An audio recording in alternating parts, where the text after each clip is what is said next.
नमस्कार, मी उमेश चक्कर आणि आपण पाहतात प्रवाह न्यूज नेटवर्क. प्रवाह न्यूज नेटवर्क या डिजिटल मीडिया प्लॅटफॉर्ममध्ये आपल्या सर्वांचं मनपूर्वक स्वागत आहे. सध्या विषय आहे निवडणुकीचा, हिंगोली लोकसभा निवडणूक. त्याच पार्श्वभूमीवर आता सध्या राजकारण देखील चांगल्या पद्धतीनं तापल्याचं पाहायला मिळतं. सध्या महाविकास आघाडीचा सुद्धा चर्चेचा विषय बनत चालला. त्यात सर्वात महत्त्वाचं कारण म्हणजे काँग्रेस पक्षाचे अनेक पदाधिकारी काँग्रेसला सोडचिठ्ठी देतात, काँग्रेसला सोडून जातात. काँग्रेसला गळती लागल्याचं चित्र देखील या हिंगोली मतदारसंघात पाहायला मिळतात. माझ्यासोबत काँग्रेसचे युवक काँग्रेसचे जिल्हाध्यक्ष बालाजी कर्डिले आहेत. कर्डिले साहेब, कशा पद्धतीनं हे गळती लागल्याचं चित्र पाहायला मिळत आहे? अनेक पदाधिकारी काँग्रेसला सोडचिठ्ठी देताना पाहायला मिळतात. कसं बघता तुम्ही याच्याकडे?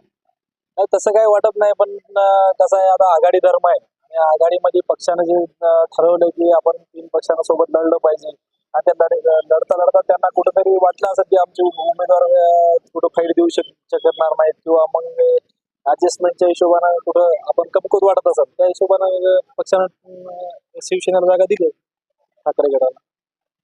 महायुतीची जागा ही उद्धव बाळासाहेब ठाकरे शिवसेनेला गटाला सोडली असली तरी काँग्रेसमध्ये नाराजीचं पाहायला मिळते का? कारण अनेक पदाधिकारी काँग्रेसला सोडून गेल्याचं चित्र आहे कळमनुरी मतदारसंघातलं. कसं बघता तुम्ही याकडे? काँग्रेस कुठेतरी कमी पडतंय का? नाही, काँग्रेस कुठं कमी पडत नाही. हे लोक जे राजीनामे दिले त्याच्यापैकी आपले युवक काँग्रेसमधले 2 जणांचे नाव दिसतात, पण ते विकी देशमुख एक शहराध्यक्ष म्हणून टाकला. ते काही पदाधिकारी नाही आहे, कारण की आता आपण युवक काँग्रेस शहराध्यक्ष पदावर सध्या रिक्त ठेवलेलं आहे. आता या लोकसभेच्या अनुषंगानं आपण लवकरच तिथं नियुक्ती करणारच आहोत. पण एक यश कोकरे म्हणून गेलेला आहे. आज साहजिकच आहे की भावना प्रत्येकाची असते की आपल्या पक्षाला उमेदवारी दिली पाहिजे. परंतु कसं आहे, कुठंतरी आपण कुठंतरी कमी पडलो असेल किंवा किंवा पक्षाला कुठंतरी वाटलं असेल की आपल्या ताकद कमी आहे, काहीतरी झालं असेल. पण आणि आतापर्यंतचा इतिहास आहे की राजूभाऊच्या काळामध्ये राष्ट्रवादीकडे जागा होती, पण राजूभाऊच्या ताकदीमुळं, राजूभाऊच्या एका कार्यक्षमतेमुळं जागा पक्षाला देण्यात आली. तशीच आता कुठलाही नेता, एखादा कार्यक्षम नेता तयार झाला किंवा त्यानं स्वतःची ताकद दाखवली, 5 वर्ष जर काम केलं, तर निश्चितच पक्ष आपली जागा सोडून घेईल आणि उमेदवारी सुद्धा देईल.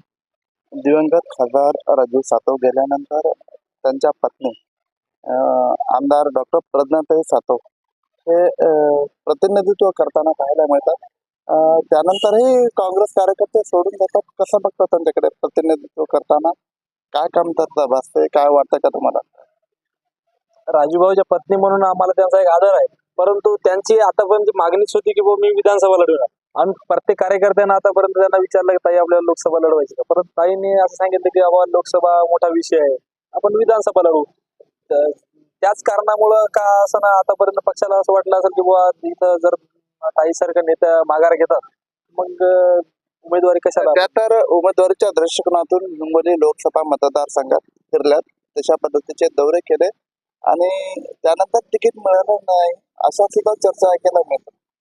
नाही, कसं आहे, तुम्ही आपल्या जिल्ह्यातच नाही तर संपूर्ण महाराष्ट्रात, भारतात माहित आहे की प्रज्ञाताई आणि राहुल गांधी, म्हणजे राजूभाऊचं घर आणि राहुल गांधी हे 2 परिवार म्हणजे असे एकदम सलोख्याची किंवा जिव्हाळ्याचे संबंध असणार आहे. तर ताईने जर मागणी केली तर त्यांच्या संबंधाच्या हिशोबाने त्यांना उमेदवारी सुटायला पाहिजे, असा तरी आमचा पदाधिकाऱ्यांचा हे आहे, विश्वास आहे की नाहीत असं वाटतं का? नाही ताईनं उमेदवारी मागलीच नसावी असं आम्हाला वाटतं, किंवा मग पक्षाला असं वाटलं असेल की बाबा ताईला कुठेतरी ऍडजस्ट करू झालं असं, किंवा एक मैत्र पक्षाच्या नात्यानं सोडली असावी. गळती लागली कसं बघता याच्याकडे? नाही, गळती लागलेली नाही. आता काँग्रेसचे नेते बरेच गेले. माजी आमदार डॉक्टर संतोष तारपे साहेब झाले, बोंडारे साहेब जिल्हा अध्यक्ष, त्याच्यानंतर केशव नाईकजी, असे विविध आपले संजय साळुंके, कैलासराव साळुंके, असे विविध आमचे जिल्हा परिषद लेवलचे, ग्रामपंचायत लेवलचे खूप नेते गेले. त्यांचा वैयक्तिक असा पक्षावर राग नव्हता, त्यांचा असं काहीतरी वैयक्तिक नेत्यासोबत मतभेद, कोणी इकडे जायचं नाही, कोणी तिकडे जायचं नाही, असे काही नेत्याचे प्रतिनिधित्व करतात नेत्या, त्यांचं प्रतिनिधित्वाकडे कसं बघता तुम्ही? काही नेतृत्व आहे ते लोकांच्या समस्यामध्ये जातात, पण ज्या पद्धतीनं पक्षासाठी आंदोलन व्हावे, पक्षासाठी काहीतरी बूथ बांधणी व्हावी, अशा पद्धतीचं काय आम्हाला हे वाटत नाही. म्हणून थोडे काम केलं नाही त्यांनी. नाही काम करतात, पण कसं आहे की त्यांना बी काही बंधन आहेत ना. त्यांनी एक महिला म्हणून तेवढं काही करू शकत नाही असं मला वाटतं.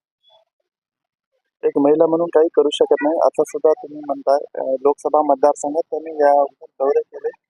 पक्षातले काही पदाधिकारी सोडून गेले. त्यांच्या तुमच्या काही चर्चा झाल्यात का? या पदाधिकारी सोडून गेले त्यांच्या आणि तुमच्यात काही संवाद झाले? नाही, आतापर्यंत आमचा जेव्हा जेव्हा संवाद झाला तेव्हा ताईंनी सांगितले की बा आपण लोकसभा लढवणार आहोत. त्याच्यामुळं विषयच येत नाही की आपण लोकसभा मागावी किंवा नाराज व्हावं. नाराज होण्याचं कारणच नाही, कारण की स्वर्गीय राजू भाऊ असतील, स्वर्गीय आपल्या रजनीताई असतील, त्यांच्यापासून मंत्रीपद, खासदारकी, राज्यसभा, आमदारकी आणि आता विधान परिषद एवढं सर्व काही दिल्याच्या नंतर नाराज होण्याचा प्रश्नच येत नाही ना. कारण की आज सामान्य कुटुंबातले लोक असे कित्येक गावोगाव काम करतात, मग त्यांनी काय सर्वांनीच आमदारकी मागावी घ्या. आपलं काहीतरी पक्षाला योगदान असावं किंवा पक्षाला काहीतरी फायदा होत असेल तेव्हा पक्ष आपला निश्चितच विचार करेल, असे आमची भावना आहे. म्हणजे पक्षासाठी त्यांनी काही केलं नाही. नाही, पक्षासाठी त्यांनी करत राहतात, असा काही विषय नाही. आणि त्या शेवटी नेते आहेत आणि त्या सर्व कार्यकर्त्यांना आदरणीय राहतील. पण आम्हाला अपेक्षा आहे की पक्षानं 5 वर्ष निवडणुकीच्या काळात काम करण्यापेक्षा पक्षातले सर्व कार्यकर्त्यांनी 5 वर्षही काम केलं पाहिजे.